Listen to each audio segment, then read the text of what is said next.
മുരളി നെല്ലനാട് നോവൽസിലേക്ക് എല്ലാവർക്കും സ്വാഗതം. നോവൽ അവിചാരിതം. ഭദ്രന്റെ കൂടെ വിനയൻ മാഷ് ബാറിനുള്ളിലേക്ക് പ്രവേശിച്ചു. എല്ലാ ടേബിളുകളിലും ആളുകളുണ്ടായിരുന്നു. കൗണ്ടറിലെ ഇരിപ്പിടത്തിലും ആളുണ്ട്. ഒരു വെയിറ്റർ ഓടി വന്നു. ഭദ്രേട്ടാ, റൂം തുറന്നു തരാം, വാ. അവൻ ഭവ്യതയോടെ ക്ഷണിച്ചു. മാഷു വാ, നമുക്ക് റൂമിലിരിക്കാം. ഞാനിവിടെ ഇരുന്നാൽ മാഷിനാ ചീത്തപ്പേര് വരിക. ഒരടി ഉറപ്പാ. വെയിറ്ററുടെ കൂടെ സ്റ്റെയർ കേസ് കയറി അവർ മുകളിലേക്ക് പോയി. ഒരു റൂം അവൻ തുറന്നു കൊടുത്തു. ബെഡും ടേബിളും 4 കസേരയും ടിവിയുമുണ്ട്. ഇവിടെ ഇങ്ങനെയും സൗകര്യമുണ്ടോ? വിനയൻ മാഷ് ചോദിച്ചു. ഭദ്രേട്ടനെ പോലുള്ള ആളുകൾ വന്നാൽ നമ്മൾ ഗൗനിക്കണ്ടേ സാറേ? വെയിറ്റർ ചിരിച്ചു. ഭദ്രൻ അത് സുഖിച്ചു. മാഷിരിക്ക്. എടാ, ഹെർക്കുലീസിന്റെ ഒരു ഫുൾ, പിന്നെ സോഡയും ഐസ് ക്യൂബ്സും, ചിക്കൻ്റെയും ബീഫിൻ്റെയും നല്ലത്. 2 പ്ലേറ്റ് എടുത്തോ. ചെല്ല്. വെയിറ്റർ വാതിൽ ചാരിയിട്ട് പോയി. വിനയൻ മാഷിന് എതിരെ ഭദ്രൻ ഇരുന്നു. അരയിൽ നിന്നൊരു കത്തിയെടുത്ത് ടേബിളിൽ ഒതുക്കി വെച്ചു. മാഷിനെ ഒന്ന് കാണണമെന്ന് കരുതിയിരുന്നപ്പോഴാ മുന്നിൽ വന്ന് പെട്ടത്. എന്താ ഭദ്ര, ജയരാമന്റെ വല്ല വിവരവും അറിയാനാണോ? ഛേ, അവനെ വിട്. അവിടെ എന്തൊക്കെയോ തരികിട കളിച്ച അവൻ വന്നത്. സാമ്പത്തിക തട്ടിപ്പ. അതിനുള്ള പണിയല്ലേ അവന് കിട്ടിക്കൊണ്ടിരിക്കുന്നത്. എനിക്ക് സംസാരിക്കാനുള്ളത് അതൊന്നുമല്ല. എൻ്റെ പെങ്ങളുടെ വിവാഹക്കാര്യ. വിനയൻ മാഷ് കസേരയിലേക്ക് ചാരിയിരുന്നു. ഞാനൊരു കാര്യം ചോദിച്ചാൽ മാഷ് ഉള്ളതുപോലെ പറയൂ. എനിക്ക് മറയ്ക്കാൻ എന്താ ഭദ്ര ഉള്ളത്? എന്നെപ്പറ്റി നാട്ടുകാർക്കെല്ലാം അറിയാം. അവർ പറയുന്നതെല്ലാം സത്യവുമാണ്. വിനയൻ മാഷ് ഒന്ന് ചിരിച്ചു.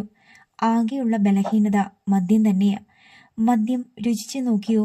രസത്തിനോ മദ്യപാനിയായതല്ല ഞാൻ. ജീവിതം എന്നെ അവിടെ കൊണ്ടെത്തിച്ചതാ. മദ്യവും അനുബന്ധ സാധനങ്ങളും ടേബിളിലെത്തി. ഭദ്രൻ കുപ്പി പൊട്ടിച്ച് ഗ്ലാസുകളിൽ ഓരോ ലാർജ് ഒഴിച്ചു. ചിയേഴ്സ് പറഞ്ഞ് ആദ്യത്തെ പെഗ് 2 പേരും തീർത്തു. ഭദ്രൻ കൈവച്ചത് ചിക്കൻ ഫ്രൈയിലായിരുന്നു. നാരങ്ങ നീര് നന്നായി പിഴിഞ്ഞൊഴിച്ച് സവാള ചേർത്ത് അയാൾ ഒരു കഷ്ണം എടുത്ത് ചവച്ചു. പിന്നെ അടുത്ത പെഗ് കനപ്പിച്ചൊഴിച്ചു. അതിലേക്ക് ഐസ് ക്യൂബുകൾ പെറുക്കിയിട്ടു. ഭദ്രൻ എന്താ ചോദിക്കാനുള്ളത്? മാഷ് ഇതുകൂടി പിടിപ്പിക്കേ. ഗ്ലാസ്സിൽ അല്പം സോഡ ഒഴിച്ച് ഭദ്രൻ എടുത്തു കൊടുത്തു. വിനയൻ മാഷിനെ കൊണ്ട് അയാൾ അത് കഴിപ്പിച്ചു. ഗ്ലാസ് വെച്ചിട്ട് മുഖം ചുളിച്ച് അയാൾ തുടരെ തുടരെ ബീഫ് കോരി കഴിച്ചു. മാഷിന്റെ ഭാര്യ എന്താ പിരിഞ്ഞു പോകാൻ കാരണം? അതും നാട്ടിൽ പാട്ടല്ലേ. എനിക്കൊരു കുഞ്ഞിന്റെ അച്ഛനാകാൻ കഴിയില്ലെന്ന് അയാൾ ഉറക്കെ ചിരിച്ചു. പിന്നെന്തിനാ എൻ്റെ പെങ്ങൾക്ക് ആലോചനയുമായി ജയരാമൻ വന്നത്? ഒരു അനന്തരാവകാശി ഇല്ലെങ്കിൽ പിന്നെന്തിനാ കല്യാണം കഴിക്കുന്നത്? എന്നെപ്പോലെ അങ്ങ് ജീവിച്ചാ പോരെ? ഭദ്രൻ്റേത് കുറുക്കിക്കൊള്ളുന്ന ചോദ്യമായിരുന്നു. വിനയൻ മാഷി ചിരിച്ചു. അവിടെയും എൻ്റെ പെങ്ങളെ ചതിക്കാൻ നോക്കിയവനാ ജയരാമൻ. ഭദ്രനും നാട്ടുകാരും ധരിച്ചു വെച്ചിരിക്കുന്നതൊക്കെ സത്യമല്ല. എനിക്കൊരു കുഞ്ഞിന്റെ അച്ഛനാവാൻ കഴിയില്ലെന്നത് സത്യം. അതിനൊരു പെണ്ണുകൂടി മനസ്സ് വെക്കണ്ടേ? എനിക്കൊരു പ്രോബ്ലവുമില്ല ഭദ്ര. അവൾക്ക് വേണ്ടി ഞാനതങ്ങ് സമ്മതിച്ച് കൊടുത്തതാ. ജയരാമൻ പോലും വിശ്വസിക്കുന്നത് ഞാൻ കഴിവ് കെട്ടവനെന്നാ. വിനയൻ മാഷ് കുപ്പി കയ്യിലെടുത്തു. ഭദ്രൻ ചോദിച്ച നിലയ്ക്ക് ഞാൻ പറയാം. കാരണം ദേവിക്കൊപ്പം ജീവിക്കാൻ ഒരാഗ്രഹം എങ്ങനെയോ എൻ്റെ മനസ്സിൽ വീണുപോയി. അതിന് കാരണക്കാരൻ ജയരാമനാ. അയാൾ ഗ്ലാസ് നിറച്ചിട്ട് എടുത്തു കഴിച്ചു. എൻ്റെ വിവാഹത്തിന് 4 ദിവസമുള്ളപ്പോൾ ജലജ എന്നെ വിളിച്ചു. വിവാഹത്തിൽ നിന്ന് എന്തെങ്കിലും കാരണം പറഞ്ഞ് ഒഴിവായി തരാൻ. അത് കേൾക്കാനോ അതിൻ്റെ പിന്നാലെ പോകാനോ ഞാൻ തയ്യാറായില്ല. അവൾ അത് പറയാനുള്ള കാരണം എന്താന്ന് ഭദ്രന് ഊഹിക്കാമല്ലോ. വിവാഹം കഴിഞ്ഞു. അന്നു മുതൽ 15 വർഷം അന്യരെ പോലെയാണ് ഞങ്ങൾ ജീവിച്ചത്. വിനയൻ മാഷിന്റെ കണ്ണുകൾ നിറഞ്ഞു. ഭദ്രൻ അനങ്ങാതെ ഇരുന്നു. 2 മുറികളിൽ ഞങ്ങൾ ഉറങ്ങി. സ്വന്തം വീട്ടിലേക്ക് പോകാൻ അവൾ തയ്യാറായില്ല. ഒരു മനസ്സുമാറ്റം അവൾക്കുണ്ടാവുമെന്ന് കരുതി കുറേ കാലം ഞാൻ ജീവിച്ചു. അതിനുള്ള ക്ഷമയും സഹനശക്തിയും എനിക്കുണ്ടായിരുന്നു. ഒരു പ്രേമനൈരാശ്യം തന്നെയായിരുന്നു കാരണം. അവൻ ഗൾഫിലേക്കോ മറ്റോ പോയി.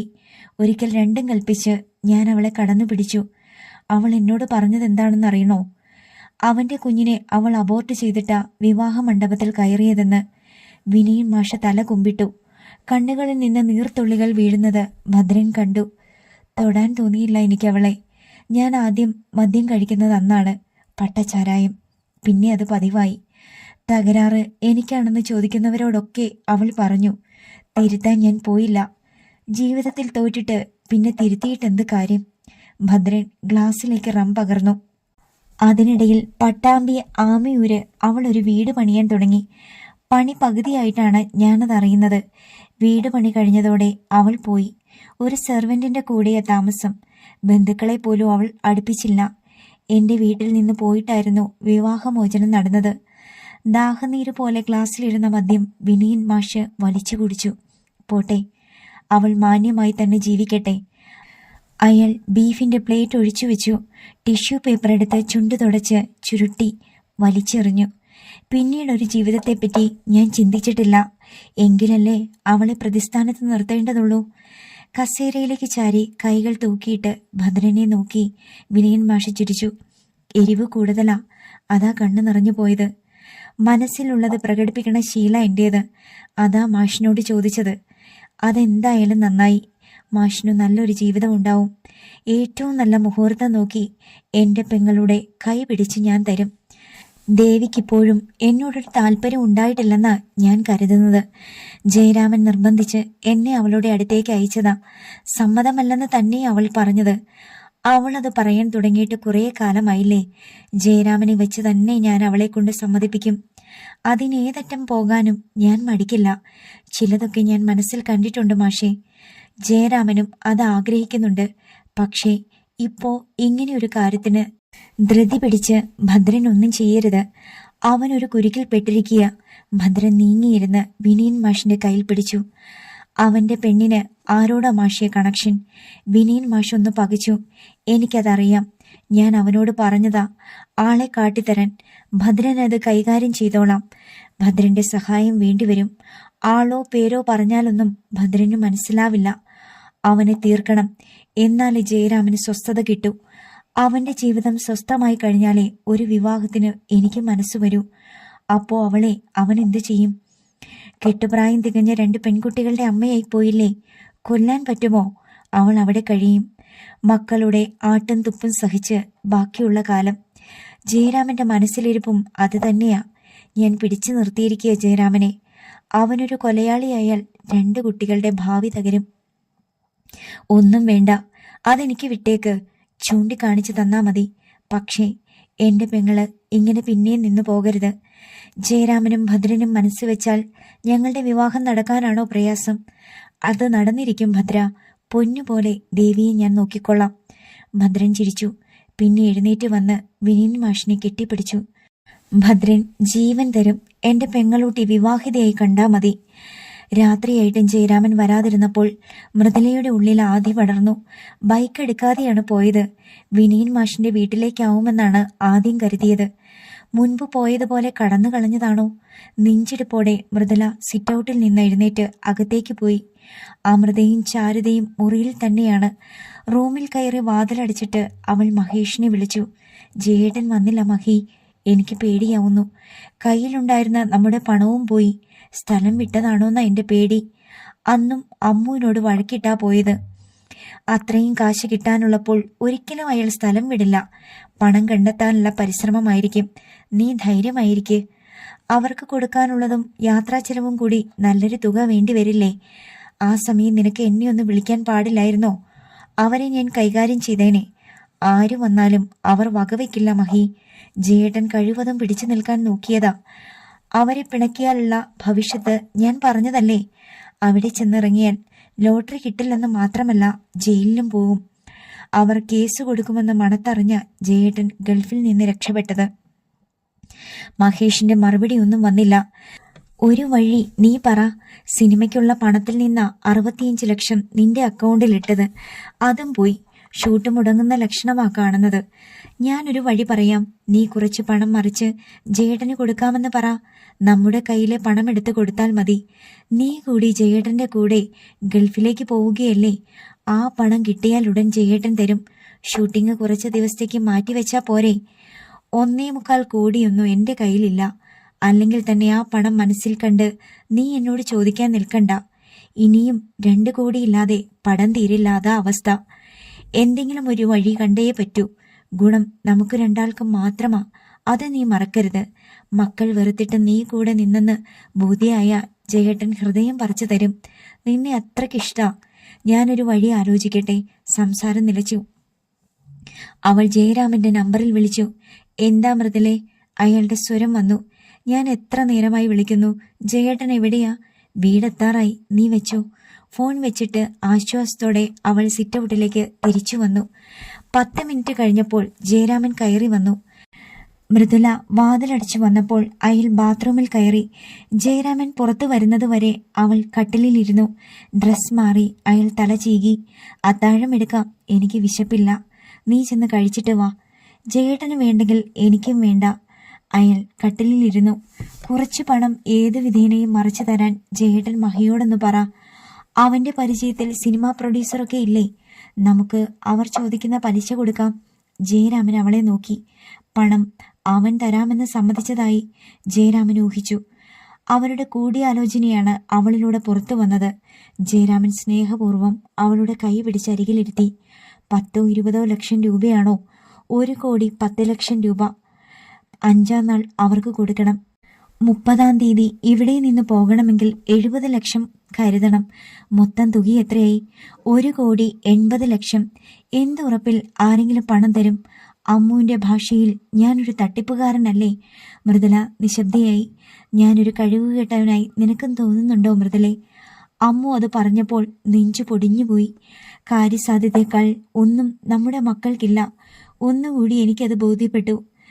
ജയേട്ടൻ എന്ത് ചെയ്താലും അതെനിക്ക് ശരിയാ. അച്ഛന്റെ നല്ല മനസ്സ് മക്കൾ അറിയുന്നില്ല. ആ 65 ലക്ഷം വെറുതെ പോയെന്ന് അവൾ പറയുന്നത്. അത് അവൾക്കുള്ളതല്ലേ?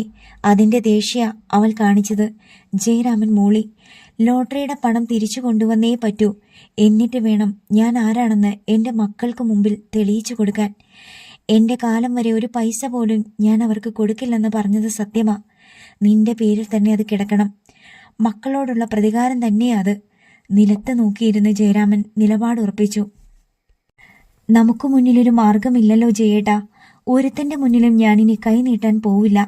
ആ പണം നേടിത്തന്നതിന്റെ പേരിൽ ആരും ഇനി പറയാനും വരരുത്.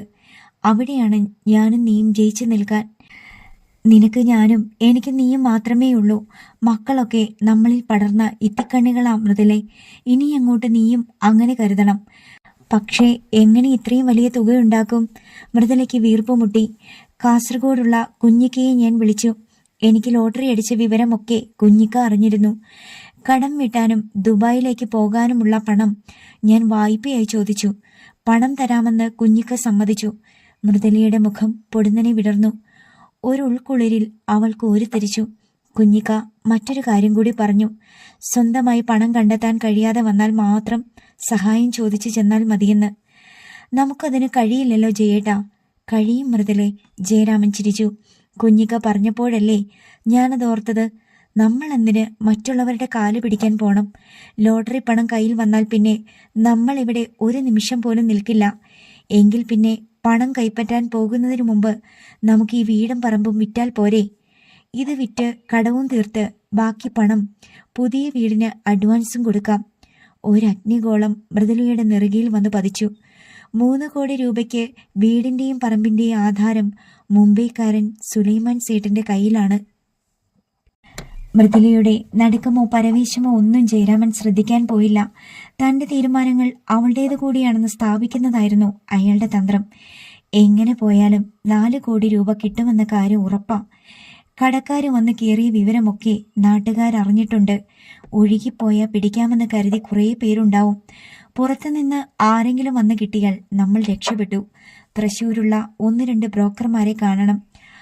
അവളുടെ മുഖത്ത് നോക്കാതെ ജയരാമൻ പ്രത്യാശ പ്രകടിപ്പിച്ചു. അക്ഷരാർത്ഥത്തിൽ തീച്ചോളയിൽ വെന്തുരുകയായിരുന്നു മൃദുല. ഇങ്ങനെയൊരു അഗ്നിപാതം ശിരസിൽ വന്ന് പതിക്കുമെന്ന് അവൾ സ്വപ്നീ പ്രതീക്ഷിച്ചതല്ലായിരുന്നു. വീട് എപ്പോഴായാലും വിൽക്കുമെന്ന കാര്യത്തിൽ ഏതാണ്ട് ഉറപ്പായതായിരുന്നു.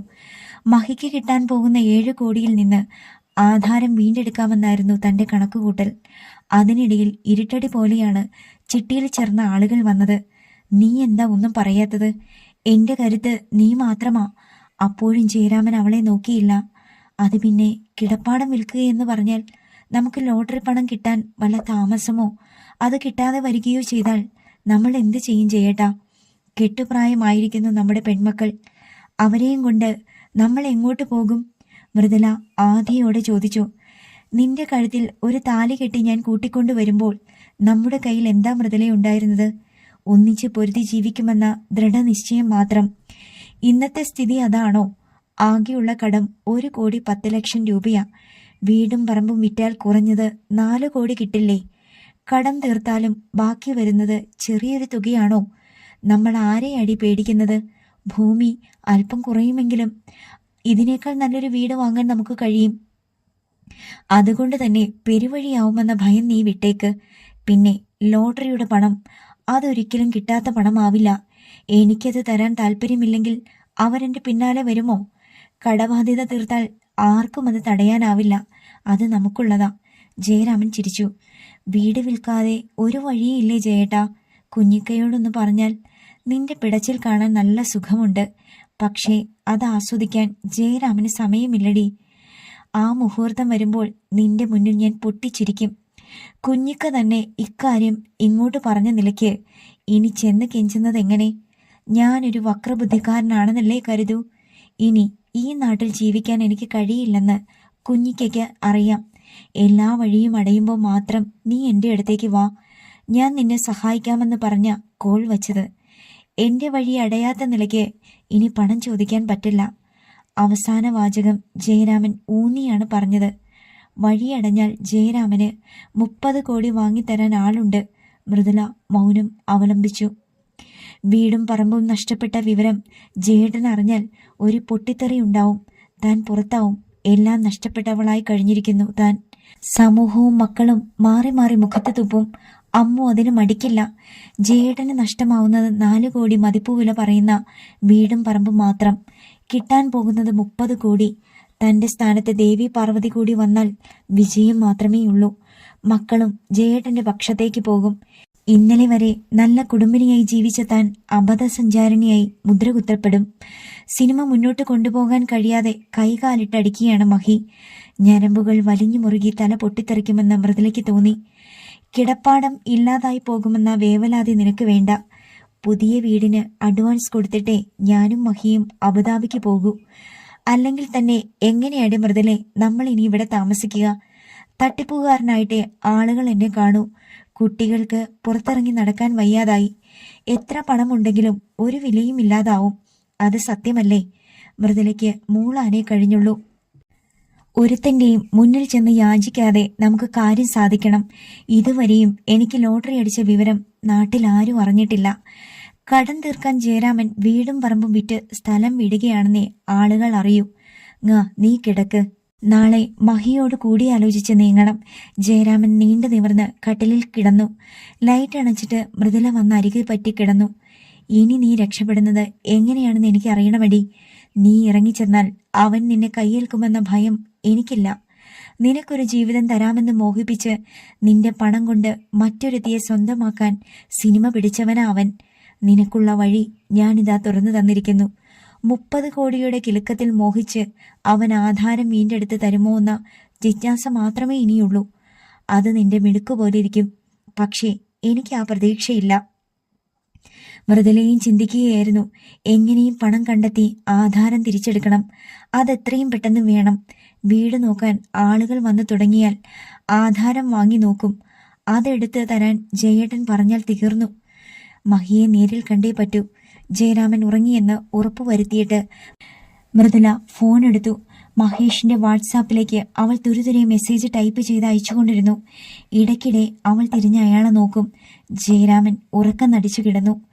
രാവിലെ അമൃതയും ചാരുതയും പഠിക്കാൻ പോയതിനു പിന്നാലെ മൃദുല സിറ്റ് ഔട്ടിലേക്ക് വന്നു. ജയരാമൻ പത്രവും നിവർത്തി പിടിച്ച് അവിടെ ഇരിപ്പുണ്ട്. അയാൾ ഒന്ന് പുറത്തേക്ക് പോയെങ്കിൽ എന്നവൾ പ്രാർത്ഥിച്ചു. മഹി വരാമെന്ന് സമ്മതിച്ചിട്ടുണ്ട്. മഹിയെ വിളിച്ചിട്ട് കിട്ടിയില്ല. അവൻ വീട്ടിലുണ്ടാവില്ലെന്നാ തോന്നുന്നത്. 30-ാം തീയതി ഒന്നുകൂടെ വന്നാ മതിയായിരുന്നു, അയാൾ പറഞ്ഞു. മൃദുല ചാരുപടിയിലിരുന്നു. ചിലപ്പോൾ എനിക്കിതിൽ എന്ത് ഗുണം എന്നവൻ കരുതി കാണും. അവനും ഗുണമുണ്ടെന്ന് ഞാൻ പറയാൻ പോവുക. എന്നാലേ അവനൊരു ഉത്സാഹം വരൂ. ചാരുപടിയിലിരുന്ന സെൽ റിങ് ചെയ്തു. സൂരജ് എന്ന പേര് ഡിസ്പ്ലേയിൽ മൃദുല കണ്ടു. അവൾ ഫോൺ എടുത്ത് അയാൾക്ക് നേരെ കൊടുത്തു. ഇവൻ എന്തിനാ ഇപ്പോൾ വിളിക്കുന്നത്? ജയരാമൻ കോൾ എടുത്തു. എന്താ സൂരജ്? ജയരാമൻ ചോദിച്ചു. മമ്മദിക്ക ഇപ്പോ എന്നെ വിളിച്ചിരുന്നു. അവരവിടെ വന്ന് കലിപ്പുണ്ടാക്കിയതെന്നൊക്കെ ഞാൻ അറിഞ്ഞു. ഒരു സംഘം വന്നിരുന്നു. ജയരാമേട്ടൻ അബുദാബിക്ക് പോകുന്നതിനു മുമ്പ് അവരുടെ ഇടപാട് തീർക്കണേ. സംഗതി അത്ര പന്തിയല്ല. പറഞ്ഞ ദിവസം ബാക്കി തുക കിട്ടിയില്ലെങ്കിൽ അവർ അവിടെ ലീഗലായി നീങ്ങാനാ തീരുമാനം. ജയരാമൻ വോളിയം കൂട്ടി വെച്ചതിനാൽ മൃദുലയ്ക്ക് വ്യക്തമായി കേൾക്കാമായിരുന്നു. ഒരു സംശയവും വേണ്ട, അവരുടെ പണം കൊടുത്തിട്ടേ ഞാൻ പോകൂ. നീ അത് അയാളോട് പറഞ്ഞേക്ക്. ഒരുത്തന്റെ കാശും ജയരാമന് വേണ്ട, എനിക്കുള്ളത് ദൈവം തരും. 1 കോടിക്ക് പുറത്തുണ്ടെന്നാ മമ്മദിക്ക പറഞ്ഞത്. ആ തുക ജയരാമേട്ടന്റെ കയ്യിലുണ്ടോ? ഇല്ല. പിന്നെ? ഞാൻ ഈ വീടും പറമ്പും വിൽക്കാൻ തീരുമാനിച്ചു. അയ്യോ, പിന്നെ എങ്ങോട്ട് പോകും? ജയരാമൻ ചിരിച്ചു. പണം വരികയല്ലട മോനെ. ഇനി ഈ നാട്ടിൽ താമസിക്കാൻ മക്കൾക്കും മൃദുലയ്ക്കും താല്പര്യമില്ല. നല്ലൊരു വീട് കുറച്ച് ദൂരെ വാങ്ങാനാ ഞങ്ങളുടെ തീരുമാനം. അഡ്വാൻസ് കൊടുത്തിട്ട് വേണം എനിക്ക് പോകാൻ. ഗുരുവായൂർ മതിയെങ്കിൽ ജയരാമേട്ടൻ ഇങ്ങോട്ട് വാ. കോട്ടപ്പടിയില് ഒരു ഉഗ്രൻ ഇരുനില വീട് വിൽപ്പനയ്ക്ക് കിടക്കുക. 5 സിയ ചോദ്യം. വീട് കണ്ടാൽ ജയരാമേട്ടൻ വിടില്ല. വില ഒത്തുവരാഞ്ഞിട്ടാ കച്ചവടം നടക്കാതെ കിടക്കുന്നത്. വിസ്മയത്തോടെ ജയരാമൻ മൃദുലയെ നോക്കി. നിനക്കറിയാവുന്ന കക്ഷിയാണോ? എന്റെ സുഹൃത്താ കക്ഷി. അമേരിക്കക്കാരനാ. വീട് വെച്ചിട്ട് 2 വർഷമായിട്ടേ ഉള്ളൂ. അവർക്കിവിടെ താമസിക്കാനുള്ള സമയം ഒന്നും കിട്ടിയിട്ടില്ല. കേട്ടിട്ട് കൊള്ളാമല്ലോ. ജയരാമൻ ഉഷാറായി. ജയരാമേട്ടൻ ചേച്ചിയെ കൂട്ടി ഇപ്പോൾ തന്നെ വാ. ഞാൻ തൃശ്ശൂരുണ്ട്. നമുക്കൊന്നിച്ചു പോകാം. ചേച്ചി കൂടി വന്ന് വീട് കാണട്ടെ. ശരി, നീ വെച്ചോ. ജയരാമൻ കോൾ കട്ട് ചെയ്തു. അവൾ വ്യക്തമായി കേട്ടതാണെങ്കിലും ജയരാമൻ ആവേശത്തോടെ സംസാരം വിവരിച്ചു. നീ പെട്ടെന്ന് റെഡിയാവ്. നമുക്കൊന്ന് പോയിട്ട് വരാം. ഗുരുവായൂർ പരിസരത്ത് ഒരു വീട് കിട്ടുന്നത് ഭാഗ്യമല്ലേ? 5 കോടിയെങ്കിൽ 5. ജയരാമൻ ആഹ്ലാദത്തോടെ എഴുന്നേറ്റു. ജയേട്ടനൊന്ന് പോയി നോക്കിയിട്ട് വാ. ജയേട്ടന് ഇഷ്ടമായാൽ ഞാൻ വന്നാൽ മതിയല്ലോ. മൃദുല ഒഴിയാൻ ശ്രമിച്ചു. വീട് നിന്റെ പേരിലാ. പിന്നെ നീയല്ലേ അത് കണ്ട് തൃപ്തിപ്പെടേണ്ടത്. അതും ഇതും പറയാതെ ഒന്ന് കൂടെ വാ. ദൈവം നമ്മുടെ കൂടെയുള്ളതിന്റെ ലക്ഷണമായത്. അയാൾ സന്തോഷം മറച്ചു വെച്ചില്ല. എനിക്ക് വരാൻ മനസ്സില്ലാഞ്ഞിട്ടാണോ? പക്ഷേ യാത്ര ചെയ്യാൻ ഒരു പ്രയാസമുണ്ട്. മനസ്സിലായ മട്ടിൽ അയാൾ ചിരിച്ചു. എന്നാൽ ശരി, ഞാൻ പോയിട്ട് വരാം. ദൈവവിളി പിന്നത്തേക്ക് മാറ്റിവെക്കരുത്. ജയരാമൻ അകത്തേക്ക് പോയി. മൃദുല അവിടെ തന്നെ നിന്നു. അയാൾ അതിന് കൈ കൊടുക്കുമെന്ന് തീർച്ചയാണ്. 5 കോടിക്ക് പുല്ലിന്റെ വിലയാണിപ്പോൾ. പോയ വേഗത്തിൽ തന്നെ അയാൾ ഡ്രസ് ചെയ്ത് തിരിച്ചു വന്നു. അവളുടെ കവിളിൽ തട്ടിയിട്ട് അയാൾ പറഞ്ഞു, നീ വിഷമിക്കുകയൊന്നും വേണ്ട. നമ്മൾ ആരുടെ മുന്നിലും തോറ്റുകൊടുക്കാൻ പോകുന്നില്ല. സമാധാനമായിട്ടിരിക്കെ. അവൾ ചിരിക്കാൻ ശ്രമിച്ചു. എന്നാ ഞാൻ പോയിട്ട് വരാം. ജയരാമൻ മുറ്റത്തിറങ്ങി ബൈക്ക് സ്റ്റാർട്ട് ചെയ്തു. അയാൾ പുറത്തേക്ക് പോയതും അവൾ അകത്തേക്ക് ഓടി. ജയരാമൻ എങ്ങോട്ടെന്നില്ലാതെ ബൈക്ക് ഓടിച്ചു. അവൾ അവനെ വിളിച്ചു വരുത്തും. അവനും അവൾക്കും സംസാരിക്കാൻ ഒരവസരം ഉണ്ടാക്കി കൊടുക്കുകയാണ് താൻ ചെയ്തത്. ദേവി പാർവതിയെ ഒന്ന് കണ്ടാലോ എന്ന ചിന്ത ജയരാമനിൽ ഉണ്ടായി. ഇന്ന് സ്കൂൾ അവധി ദിവസമാണ്. ബൈക്കിന് മാങ്കുറിശി എന്ന ലക്ഷ്യവേഗമുണ്ടായി. കൊച്ചുപുരയ്ക്കൽ വീടിന്റെ പടിപ്പുരയ്ക്ക് മുന്നിൽ ബൈക്ക് വച്ചിട്ട് ജയരാമൻ കയറി ചെല്ലുമ്പോൾ ദേവി പാർവതി മുറ്റത്ത് നിൽപ്പുണ്ട്. ബൈക്കിന്റെ ഒച്ച കേട്ട് അവൾ ഇറങ്ങി വന്നതാണെന്ന് ജയരാമന് മനസ്സിലായി. ഭദ്രനുണ്ടാവുമെന്ന പ്രതീക്ഷയുണ്ടായിരുന്നു. അയാൾ ചിരിച്ചു. ഇന്നലെ വന്നിട്ടില്ല. പൂമുഖത്തേക്ക് വിളിച്ചിരുത്തി സംസാരിക്കാൻ കഴിയില്ലാന്ന് രാമേട്ടൻ അറിയാലോ. അമ്മ ഇറങ്ങി വരും. അയാൾ കിണറ്റുഭിത്തിയിൽ ചെന്നിരുന്നു. കുട്ടികളുടെ ബുദ്ധി സമ്മതിക്കാതെ തരയില്ല രാമേട്ട. പലിശ ചേർത്ത് രാമേട്ടന്റെ പണം മുഴുവൻ തിരിച്ചു കിട്ടിയില്ലേ? അവൾ പുഞ്ചിരിച്ചു. സത്യത്തിൽ അബുദാബി ബിഗ് ടിക്കറ്റിനേക്കാൾ വലിയ ലോട്ടറിയാ എനിക്കത്.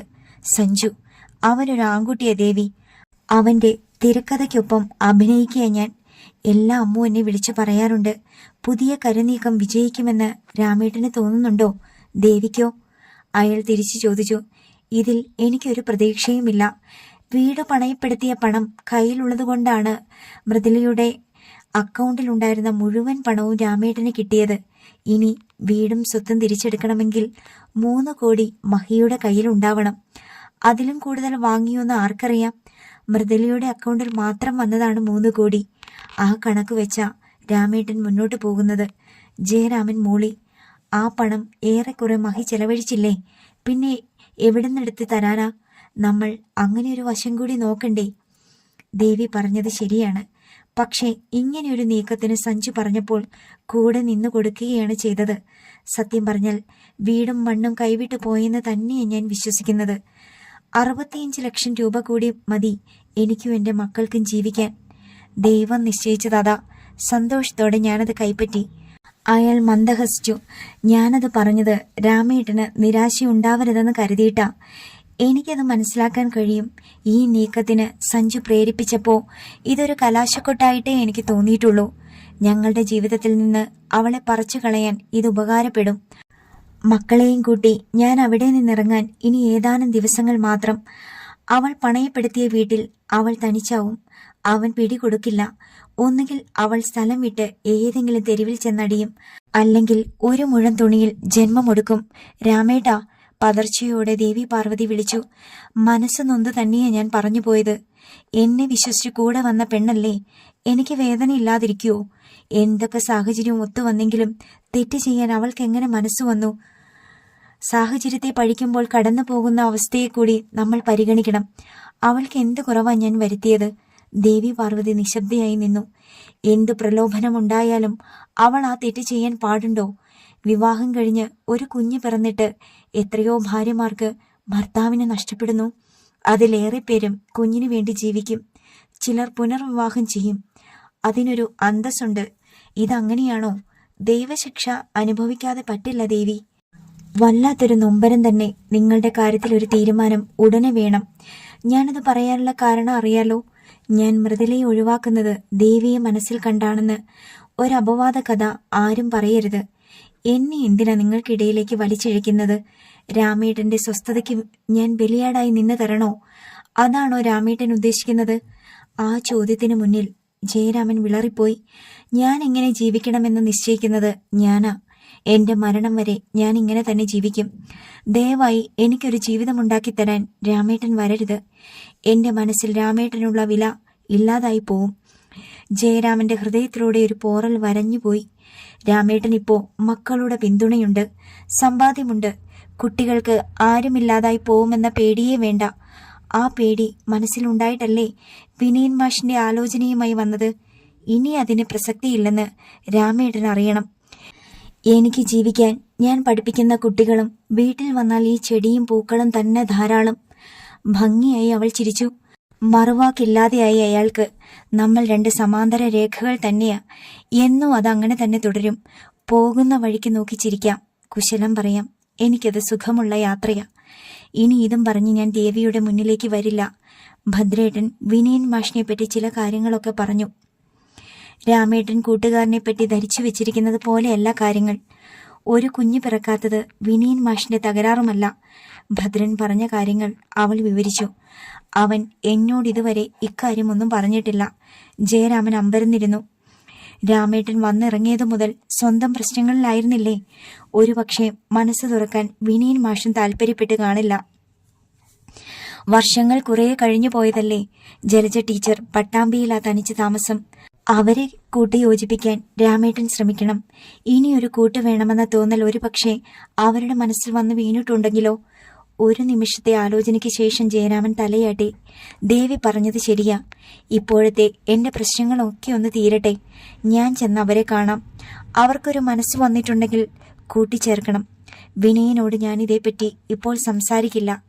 ജലജ ടീച്ചർ ഇപ്പോഴും പഴയ മാനസികാവസ്ഥയിലാണെങ്കിൽ ഞാനായിട്ട് അവനൊരു വേദന സമ്മാനിച്ചതിന് തുല്യമാകും. രാമേട്ടനിരിക്കെ, ഞാനൊരു ചായ എടുത്തിട്ട് വരാം. അവൾ തിടുക്കത്തിൽ അവിടെ നിന്ന് പോയി. അമ്മുവിന്റെ വാക്കുകൾ മുല്ലപ്പൂ മണം പോലെ അയാളുടെ മനസ്സിലേക്ക് പടർന്നു. ഞാനിപ്പോ അമ്മയുടെ മുഖം കാണുന്നത് ദേവി ചെറിയമ്മയില. പൂത്തുലഞ്ഞു നിൽക്കുന്ന ചെടികളെ തഴുകി വന്ന കാറ്റിന് 100 സുഗന്ധങ്ങളായിരുന്നു. നീ എന്താ മൃദുലേ വീണ്ടും വിചാരമില്ലാതെ പറയുന്നത്? 3 കോടി രൂപ ഞാൻ എങ്ങനെ ഉണ്ടാക്കാനാ? സഹി കെട്ട് മഹേഷ് ചോദിച്ചു. ഗുരുവായൂര് 5 കോടിയുടെ വീട് നോക്കാൻ പോയിരിക്കുക ജയേട്ടൻ.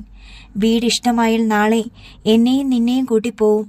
ഉടൻ ഈ വീട് നോക്കാൻ ആള് വരും. അവർ പ്രമാണം ചോദിച്ചാൽ ഞാൻ എന്തു പറയും? അവന്റെ മുന്നിൽ വന്നു നിന്ന് അവൾ ചോദിച്ചു. ഒരു കാര്യം ഞാൻ പറയാം. ഞാൻ പിടിക്കപ്പെട്ടു പോയാൽ ആത്മഹത്യ ചെയ്യുമെന്ന് നീ കരുതണ്ട. ഞാൻ നിന്റെ വീട്ടിൽ തന്നെ വരും. മണിച്ചേച്ചിക്കൊപ്പം ഞാനും കാണും. ആട്ടി ഇറക്കിയാലും ഞാൻ പോവില്ല മഹി. അവൻ അടിമുടി നിന്ന് പെരുത്തു. എനിക്ക് ചത്ത് കളയാൻ മനസ്സില്ല. എനിക്ക് ജീവിക്കണം. നീ സ്ഥലം വിട്ടു പോയാലും മണിച്ചേച്ചിയുടെ കൂടെ ഞാൻ ജീവിക്കും. എന്നെ കഴിയൊഴിയാമെന്ന് കരുതിയാൽ നിനക്ക് തെറ്റി. നിന്നെ വിശ്വസിച്ച് എന്റെ ജീവിതം നിനക്ക് തീരെഴുതി തന്നവളാ ഞാൻ. അവളുടെ സ്വരത്തിൽ ഭീഷണിയുണ്ടായിരുന്നു. ഒരു വിഷയമുണ്ടായാൽ സോനുവിന്റെ കാതിലെത്തുമെന്ന ഭയമായിരുന്നു അവന്. തന്റെ സ്വപ്നങ്ങളെല്ലാം തകർന്നടിയും. മൃദുലയെ പിണക്കാതെ ജയരാമന്റെ കൂടെ നിർത്തിക്കൊണ്ടു പോകുന്നതാണ് ബുദ്ധി. താലി കിട്ടിയവനെ വഞ്ചിച്ചവളാ ഞാൻ. നീ എന്നെ നിസ്സാരയായി കരുതരുത്. നിന്നെ വിട്ട് ഞാൻ പോവില്ല. നിന്നെ ഞാൻ ചതിക്കുമെന്ന് പറഞ്ഞോ? നിന്റെ നിസ്സഹായാവസ്ഥ തന്നെയല്ലേ പറഞ്ഞത്? നമ്മൾ ഒന്നിച്ചൊരു ജീവിതം സ്വപ്നം കാണുന്നവനാ ഞാൻ. എന്റെ ഭാഗ്യം നീയാ മൃദുലേ. അവൾ ചിരിച്ചു. ഇത് തന്നെ എന്റെ ഭർത്താവും പറയുന്നത്. ആ ഭാഗ്യം നിന്റെ കൂടെയാണെന്ന് നീ മനസ്സിലാക്ക്. ഈ വീട് വിറ്റാലും പുതിയ വീട് വാങ്ങുന്നത് എന്റെ പേരിലാ. വരാൻ പോകുന്ന പണവും എന്റെ പേരിലാ. അതിനൊരു 3 കോടി രൂപ കണ്ടെത്താൻ നിനക്ക് കഴിയില്ലെന്ന് പറഞ്ഞാൽ നിന്റെ കൂടെ നിന്നിട്ട് എനിക്കെന്ത് കാര്യമാ ഉള്ളത്? അവളുടെ സ്വരത്തിലെ മാറ്റം അവൻ തിരിച്ചറിഞ്ഞു. കണക്ക് നോക്കാൻ പറഞ്ഞിട്ട് നീ നോക്കിയോ? കൊടുത്ത ചെക്കുകളൊക്കെ ബ്ലോക്ക് ചെയ്ത് വെക്കാം. അത് കഴിഞ്ഞ് 1.5 കോടി രൂപയുണ്ട്. പിന്നെന്താ? ഇനി 1.5 കോടി മറിച്ചാൽ 3 ആയില്ലേ? 1 2 മാസത്തെ പലിശ. 30-ാം തീയതി കഴിഞ്ഞാൽ നമുക്കത് തിരിച്ചു കൊടുത്തുകൂടെ? 50 ലക്ഷം വെച്ച് 4 പേരോട് ചോദിക്ക്. എന്നിട്ട് സേട്ടിന്റെ ഇടപാട് തീർക്ക്. 50 ലക്ഷം എത്ര പേര് തരാനാ? അവൻ സിറ്റിയിൽ ചെന്നിരുന്നു. നീയല്ലേ പറഞ്ഞത് പണം തരാൻ ആളുണ്ടെന്ന്? ഒരു സിനിമ നടക്കുകയല്ലേ? അതൊരു ബലമല്ലേ? അവൻ സെറ്റിയിൽ കൈ കൊടുത്തു. തല പുകഞ്ഞ് കത്തിക്കൊണ്ടിരുന്നു. ഇങ്ങനെയൊരു പരീക്ഷണം ജീവിതത്തിൽ ഉണ്ടായിട്ടില്ല. അവൾ അടുത്ത് ചെന്നിരുന്നു. പണം വന്നാലുടൻ ജയേട്ടൻ നിനക്ക് 7 കോടി രൂപ തരും. അതിൽ നിന്ന് നിനക്ക് വാങ്ങിയ പണം തിരിച്ചു കൊടുക്കാം. 1 രൂപ പോലും മക്കളുടെ പേർക്കിടാൻ ജയേട്ടൻ തയ്യാറല്ല. അമ്മു അച്ഛന്റെ മുഖത്ത് നോക്കി വിളിച്ചത് പ്ലംബർ ജയരാമൻ എന്ന. മഹി, ഭാഗ്യം ഉദിച്ചു നിൽക്കുമ്പോൾ 1.5 കോടി രൂപ കണ്ടെത്താൻ കഴിഞ്ഞില്ലെങ്കിൽ ഞാനും നീയും ഈ ലോകത്തിലെ ഏറ്റവും വലിയ വിഡ്ഢികളാവും. നീ പറയുന്നത് സത്യം തന്നെ. പക്ഷേ ഇനി അതിനുള്ള സമയം നമ്മുടെ കയ്യിലില്ല. ഒരാഴ്ച സാവകാശം കിട്ടിയെങ്കിൽ ഞാൻ പണം കണ്ടെത്തിയേനെ.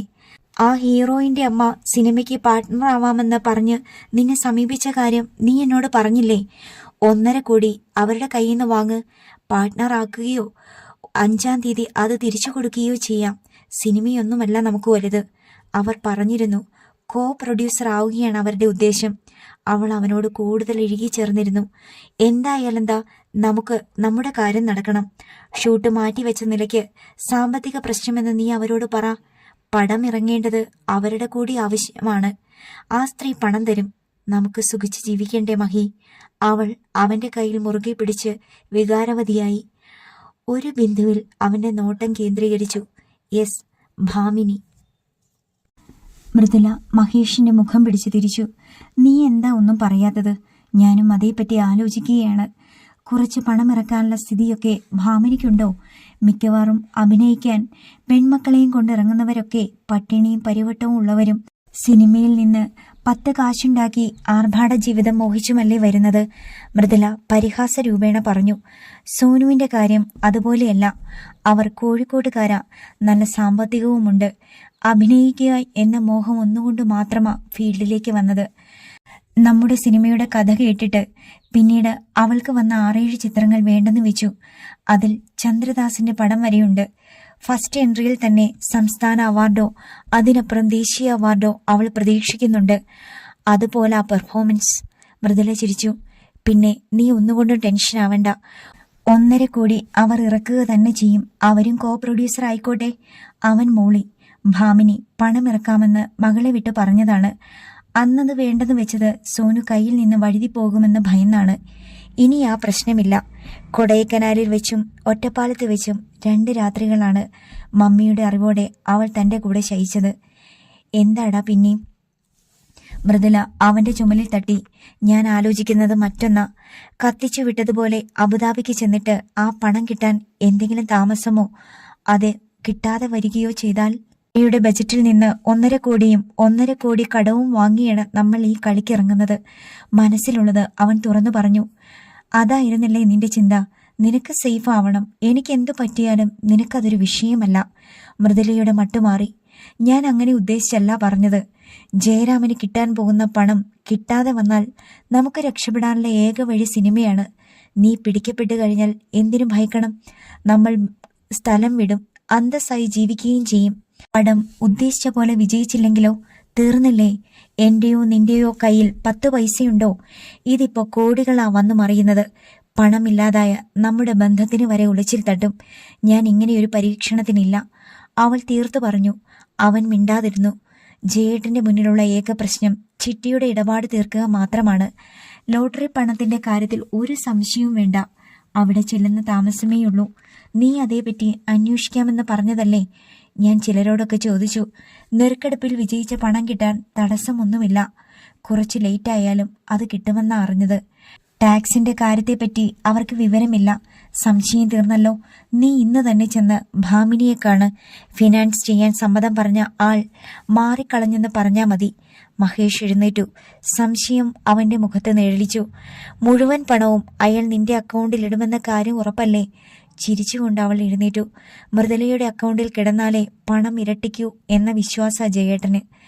ആ പണം മുഴുവനും എന്റെ കയ്യിൽ തന്നെ വരും. 7 കോടി ഒഴിച്ച്. അത് നിനക്കുള്ളതാ എന്ന് വെച്ചാ അത് നമുക്ക്. കള്ളച്ചിരിയോടെ അവൾ മൃദുവായി അവന്റെ നെഞ്ചിൽ തള്ളി. കാര്യമൊക്കെ ശരി തന്നെ. ജയരാമൻ ഇനി എന്നും നിന്റെ കൂടെ തന്നെ കാണും. ഞാൻ പിന്നെ എന്ത് ചെയ്യണമെന്നാ നീ പറയുന്നത്? എന്റെ ജീവിതത്തിൽ ഒരു പെണ്ണുണ്ടെങ്കിൽ അത് നീ മാത്രമായിരിക്കും. സുഖിപ്പിക്കാൻ പറയുന്നതല്ല. നിന്റെ മനസ്സും ഭാഗ്യവും എന്നും എന്റെ കൂടെ ഉണ്ടാവണം. ഞാൻ ഈ നിലയിലെത്താൻ കാരണം നീയാ. അതൊരു സുഖിപ്പിക്കൽ തന്നെയായിരുന്നു. നീ ചെല്ല്. നമുക്കതേപ്പറ്റിയൊക്കെ ചിന്തിക്കാൻ ഇനിയും സമയമുണ്ട്. അമ്മു എപ്പോഴാ കയറി വരുന്നതെന്ന് അറിയില്ല. അവൾ വേഗം സിറ്റൗട്ടിലേക്ക് ഇറങ്ങി വന്നു. കൂടെ അവനും ചെന്നു. നീ വന്ന കാര്യം ജയേട്ടൻ വരുമ്പോൾ ഞാൻ പറയാം. പറ്റുമെങ്കിൽ സേട്ടിന്റെ ഇടപാട് തീർത്ത് നാളെ തന്നെ ആധാരം നീ കൊണ്ടുവരണം. പിന്നെ ഇനി അങ്ങോട്ട് നിഴൽ പോലെ ജയേട്ടന്റെ കൂടെ നീ വേണം. തലയാട്ടിയിട്ട് അവൻ മുറ്റത്തിറങ്ങി. അവൻ കാറിൽ കയറി പോകുന്നത് നോക്കി അവൾ നിന്നു. മൃദുലയ്ക്ക് ഒരു കാര്യം ഉറപ്പായി. പണം മുഴുവൻ തന്റെ പേരിലായാൽ കൂടെ ചെല്ലാൻ അവൻ പിടിമുറുക്കും. താൻ അതിന് തയ്യാറായില്ലെങ്കിൽ അവൻ ആളെ വെച്ച് ജയേട്ടനെ തീർത്തു കളയും. ചതിയനാണവൻ. രഹസ്യമായി ക്യാമറ വെച്ച് തന്റെ ദൃശ്യങ്ങൾ പകർത്തുക വരെ ചെയ്തു. എല്ലാം തന്റെ മുന്നിൽ അടിയറവ് വെച്ച് ഒരു ഭക്തനെ പോലെ നിൽക്കുന്ന ആ മനുഷ്യനെ ചതിച്ചിട്ട് അവന്റെ കൂടെ പോകാൻ തനിക്ക് കഴിയില്ല. അതൊരു മഹാപാപം തന്നെയാവും. 4 ആളിന്റെ മുന്നിൽ തലയുയർത്തി കോടീശ്വരിയായി ജീവിക്കണമെങ്കിൽ കൂടെയുള്ളത് ഭർത്താവ് തന്നെയാവണം. കർക്കശമായി താക്കീത് മഹിക്ക് കൊടുക്കേണ്ടി വരും. ജയേട്ടനെ അപായപ്പെടുത്തിയാൽ ശത്രുപക്ഷത്ത് താനുണ്ടാവുമെന്ന് മുന്നറിയിപ്പ് കൊടുക്കണം. 7 കോടി കൊണ്ട് അവൻ തൃപ്തനായില്ലെങ്കിൽ അനുഭവിക്കാൻ പോകുന്നത് അവനായിരിക്കും. പണം മുഴുവനും തന്റെ കയ്യിലുള്ള കാലത്തോളം അവൻ കൊണ്ടു നടക്കുന്ന വീഡിയോ ക്ലിപ്പിനോ ഫോട്ടോയ്ക്കോ മൃദുലയെ ഒരു ചുക്കും ചെയ്യാനാവില്ല. മൃദുല ആരാണെന്ന് അവൻ അറിയാൻ പോകുന്നതേയുള്ളൂ. കാർ എരുമയൂർ എത്തിയപ്പോൾ സഞ്ജു റോഡരികിൽ നിർത്തി. എന്താടാ മോനെ? അടുത്തിരുന്ന ഗോപാൽജി ചോദിച്ചു. ബസ് കാത്ത് നിൽക്കുന്ന ആ സ്ത്രീയെ അച്ഛൻ കണ്ടോ? 3-4 സ്ത്രീകൾ നിൽപ്പുണ്ടായിരുന്നു. അത് ഞാൻ കുറച്ച് ദൂരെ വെച്ചേ കണ്ടു. മെറൂൺ സാരിക്കാരിയല്ലേ നീ ഉദ്ദേശിച്ചത്? സഞ്ജു ചിരിച്ചു. അച്ഛനാള് ജപ്പാനാണല്ലോ. എനിക്കെന്തിനാടാ ദൈവം തമ്പുരാൻ 2 കണ്ണ് തന്നിരിക്കുന്നത്? ഭംഗിയുള്ളത് കാണുവാനും ആസ്വദിക്കാനുമാ. അല്ല, നീ എന്താ വണ്ടി നിർത്തി ചോദിച്ചത്? നിന്റെ ടീച്ചറാണോ? എങ്കിലൊന്ന് പരിചയപ്പെട്ടേക്കാം. ആ പൂതി മനസ്സിലിരിക്കട്ടെ. അതാണ് അച്ഛനോട് ഞാൻ പറഞ്ഞ ദേവി പാർവതി, അമ്മുവിന്റെ ചെറിയമ്മ. ഗോപാൽജി ദേവി പാർവതിയെ നന്നായിട്ടൊന്ന് നോക്കി. മതി, കണ്ണടിച്ചു പോവും. അവൻ വണ്ടി മുന്നോട്ടെടുത്തിട്ട് സൈഡ് ഗ്ലാസ് താഴ്ത്തി ഹോൺ അടിച്ചു. ദേവി പാർവതി അങ്ങോട്ട് നോക്കി. അവനെ കണ്ട് അവൾ ചിരിച്ചു. കൈ ഉയർത്തി കാണിച്ചിട്ട് അവൻ വണ്ടി വിട്ടു. ഇവിടെ അടുത്തൊരു LP സ്കൂളിലാണ് ടീച്ചർ ജോലി ചെയ്യുന്നത്. ദേവി ടീച്ചറാ അമ്മുവിന്റെ റോൾ മോഡൽ. അയാൾ അല്പനേരം നിശബ്ദനായിരുന്നു. എനിക്ക് മനസ്സ് വരാഞ്ഞിട്ടല്ല മോനെ. നിങ്ങളുടെ ബന്ധം നിന്റെ അമ്മ സമ്മതിക്കില്ല.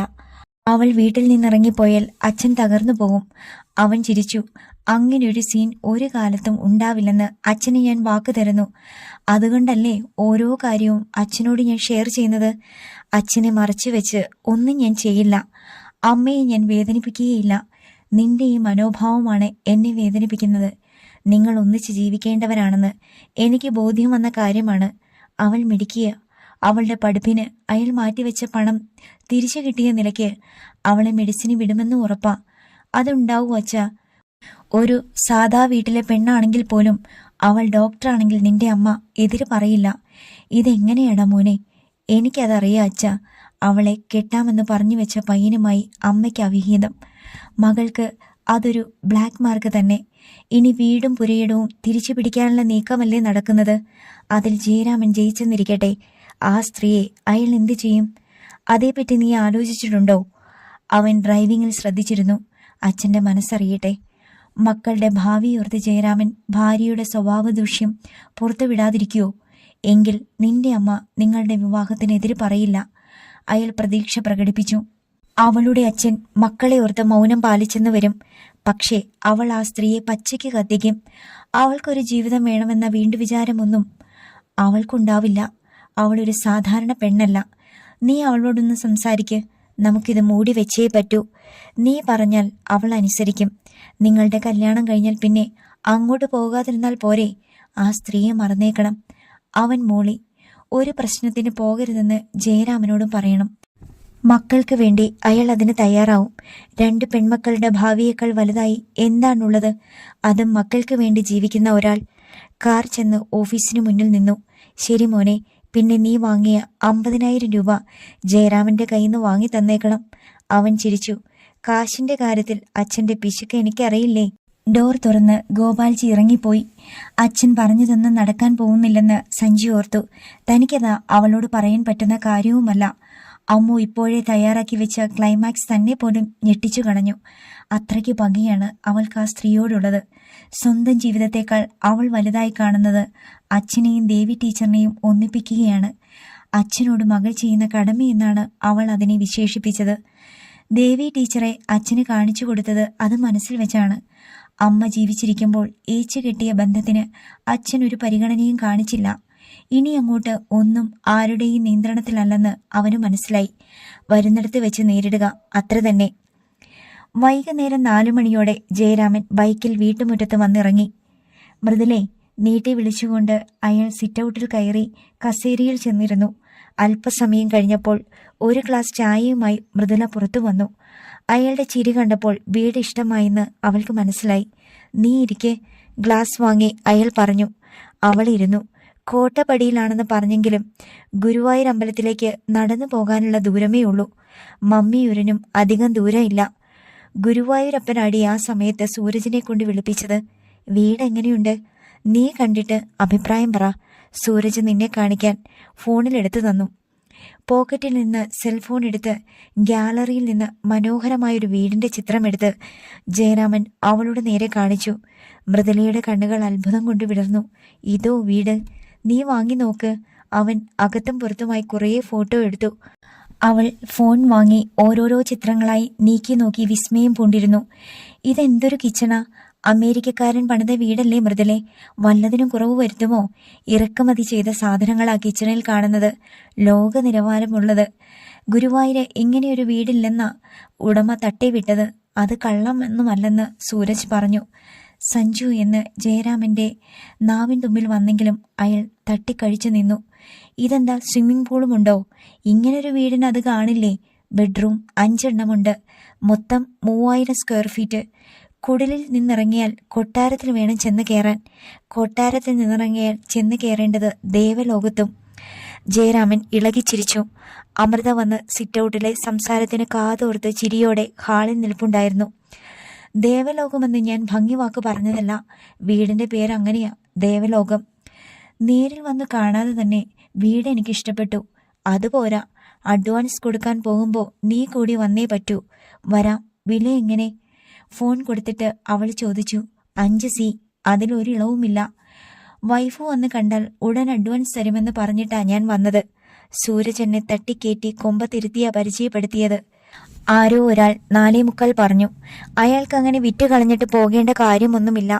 15-ാം തീയതി അയാൾ സ്റ്റേറ്റ്സിലേക്ക് പോകും. അതിനു മുമ്പ് നമുക്ക് പണം കിട്ടില്ലേ? 30-ാം തീയതി 5-ന് രജിസ്ട്രേഷൻ നടത്താൻ തയ്യാറാണെന്ന് അയാളോട് പറയാൻ വരുന്ന വഴി ഞാൻ സൂരജിനോട് പറഞ്ഞു. അവന് കുറഞ്ഞത് 5 ലക്ഷം രൂപ അയാൾ കമ്മീഷൻ കൊടുക്കുമെന്ന് ഉറപ്പാ. ഞാൻ എന്തെങ്കിലും ചെയ്യുമെന്ന പ്രതീക്ഷ കാണും. ഗൾഫ് കൊണ്ടൊന്നും അവനൊന്നും ഉണ്ടാക്കാൻ പറ്റിയില്ല. പിന്നെ ജയേട്ടൻ 10 ലക്ഷം അവന് കൊടുക്കാമെന്ന് പറഞ്ഞതല്ലേ? അതിൽ ഇതിന്റെ കമ്മീഷനും വകയിരുത്തണം. മൃദുല ചോദിച്ചു. പോട്ടേടി, കണക്കറ്റ് കാശ് വരികയല്ലേ. ലക്ഷവും കോടിയുമല്ലാതെ മറ്റൊരു തുക നമുക്കിനി ചിന്തിക്കാൻ പോലും പറ്റില്ല. ലക്ഷം, കോടി. അമൃതയ്ക്ക് ചിരി വന്നു.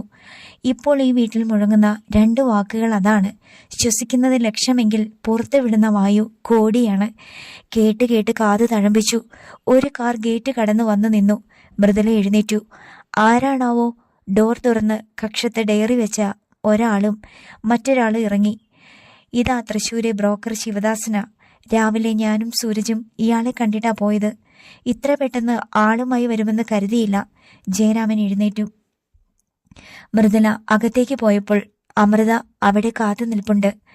കാശ് കിട്ടാനുള്ള ആരെങ്കിലും ആയിരിക്കും.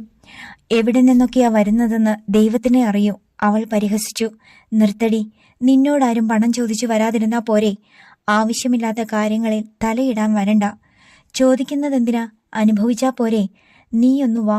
മൃദുല കിച്ചണിലേക്ക് നടന്നു. അവൾ കൂടെ ചെന്നു. ഒച്ച വെച്ചിട്ടോ ബഹളം ഉണ്ടാക്കിയിട്ടോ കാര്യമില്ല. അത് ഈ വീടും പറമ്പും നോക്കാൻ വന്നവരാ. അമൃതയുടെ ഭാവം മാറി. ഓഹോ, അങ്ങനെയായല്ലേ കാര്യങ്ങൾ. തെരുവിലോട്ട് ഇറക്കിയാലേ അച്ഛന് തൃപ്തി വരൂലേ. ഞാൻ കാണിച്ചു കൊടുക്കാം. പുറത്തേക്ക് പോകാൻ തുടങ്ങിയ അമൃതയുടെ കയ്യിൽ പിടിച്ച് മൃദുല നിർത്തി. പറയാനുള്ളത് മുഴുവൻ കേട്ടിട്ട് പോയി. തുള്ള്. ഈ വീട് കിട്ടുന്ന പണം പുതിയൊരു വീടിന് അഡ്വാൻസ് കൊടുക്കാനും കടം തീർക്കാനുമാണ് ജയേട്ടന്റെയും എന്റെയും തീരുമാനം. ഗുരുവായൂർ പോയി ഒരു നല്ല വീട് നോക്കി വാക്കും പറഞ്ഞ് വന്നിരിക്കുക ജയേട്ടൻ. ദേവലോകം പോലൊരു വീട്. വീടിന്റെ ഫോട്ടോ കണ്ടിട്ടാ ഞാൻ പറയുന്നത്. നീ ഇനി ജയേട്ടനെതിരെ ശബ്ദിച്ചാൽ അതിന്റെ ദോഷം നിനക്കാ.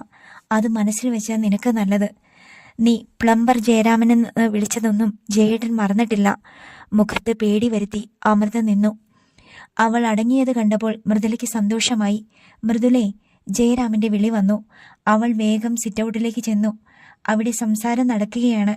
വീട് വിൽക്കാൻ എന്താ കാരണം? വാങ്ങാൻ വരുമ്പോ നമ്മളൊന്ന് അറിഞ്ഞിരിക്കണ്ടേ? ബ്രോക്കറുടെ കൂടെ വന്ന ആൾ ചോദിച്ചു. എനിക്ക് കുറച്ച് കടം വന്നു. അത് തീർത്തിട്ട് തൃശ്ശൂരിലേക്ക് താമസം മാറണം. അതല്ലാതെ ഈ വീടിന് ഒരു പ്രശ്നവുമില്ല. നിങ്ങൾ പുറത്തൊന്ന് അന്വേഷിച്ചിട്ട് മതി.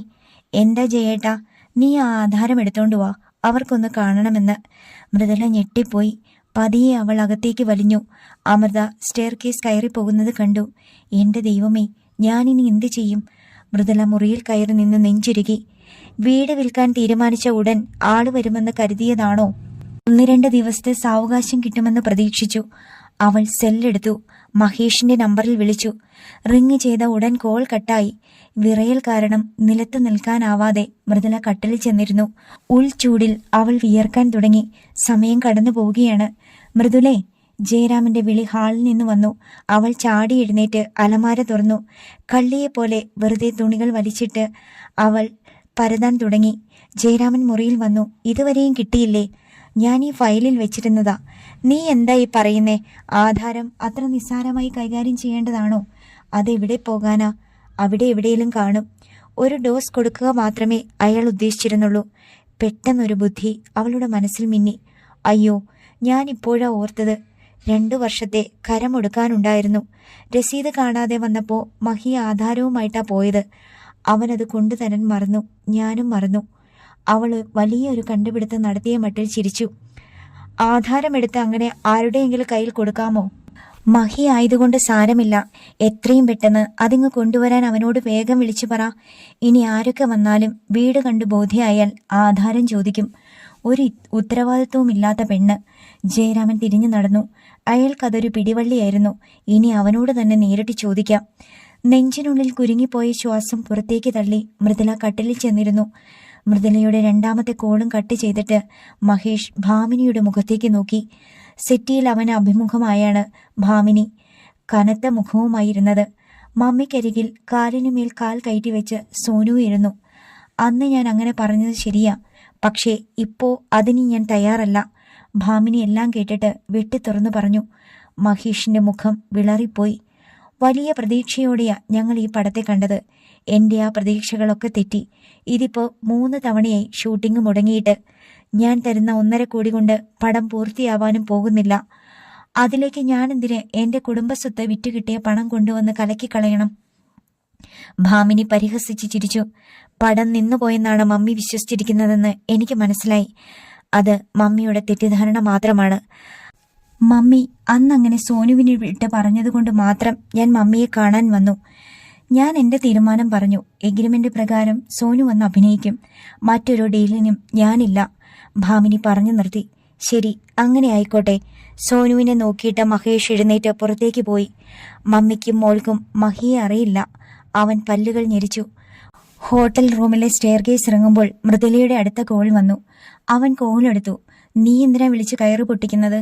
വീട് വാങ്ങാൻ ഒരു കൂട്ടർ വന്നു. എന്നോട് ആധാരം ചോദിച്ചു. കരമൊടുക്കാൻ നീ കൊണ്ടുപോയെന്ന് കള്ളം പറഞ്ഞ് ഞാൻ പിടിച്ചു നിന്നു. എത്രയും വേഗം അതൊന്ന് വീണ്ടെടുത്ത് കൊണ്ടുവാ മഹി. അതിന് നടക്കില്ല മൃദുലേ. ഞാൻ ആ ഭാമിനിയെ കണ്ടിട്ടാ ഇറങ്ങുന്നത്. അവർ പണം ഇറക്കാൻ തയ്യാറല്ല. മറ്റൊരു വഴിയും എന്റെ മുന്നിലില്ല. അയ്യോ, അപ്പോ ആധാരം? അടഞ്ഞ നിലവിളി അവന്റെ കാതിൽ വീണു.